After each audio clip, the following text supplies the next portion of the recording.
ছেলেটা মারা যাওয়ার আগে বাবার জন্য একটা চিঠি রেখে গিয়েছিল, আর সেই চিঠি পড়ে বাবা ভেঙে পড়ল। একটা ছোট গ্রামে থাকত রায়হান নামে এক গরিব ছেলে। তার বাবা ছিল খুব রাগী মানুষ। সারা দিন কষ্ট করে কাজ করত, আর সংসারের চাপের জন্য প্রায় ছেলেটার উপর রাগ ঝাড়ত। রায়হান কিন্তু বাবাকে খুব ভালোবাসত। প্রতিদিন সকালে বাবার পুরনো জুতোটা পরিষ্কার করত, রাতে বাবার জন্য পানি রেখে দিত, আর মনে মনে ভাবত, একদিন বড় হয়ে আমি বাবার সব কষ্ট দূর করব।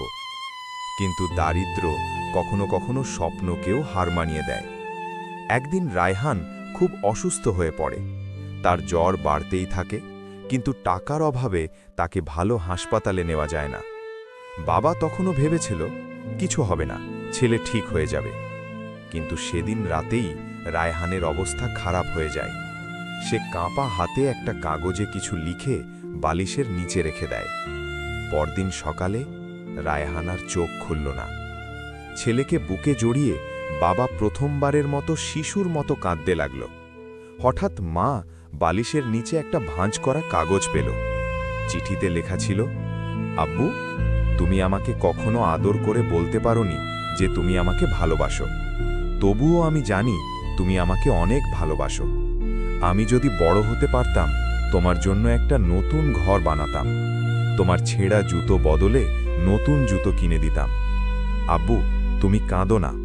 আমি শুধু চাই তুমি আম্মুকে আর কষ্ট দিও না। আর যদি পারো, মাঝে মাঝে আমাকে মনে করে একটু হেসো। চিঠিটা পড়ে বাবা যেন পাথর হয়ে গেল। তার চোখের পানি থামছিল না। সে বুঝতে পারল, ভালোবাসা দেখাতে দেরি করলে একসময় শুধু আফসোসই বাকি থাকে। সেদিনের পর থেকে লোকটা বদলে গেল। সে আর কখনো পরিবারের সাথে রাগ করে কথা বলতো না, কারণ সে শিখেছিল, যারা আমাদের সবচেয়ে বেশি ভালোবাসে, আমরা অনেক সময় তাদেরই সবচেয়ে বেশি কষ্ট দিই। ভালোবাসা থাকলে সেটা আজই প্রকাশ করুন, কারণ কাল হয়তো খুব দেরি হয়ে যাবে।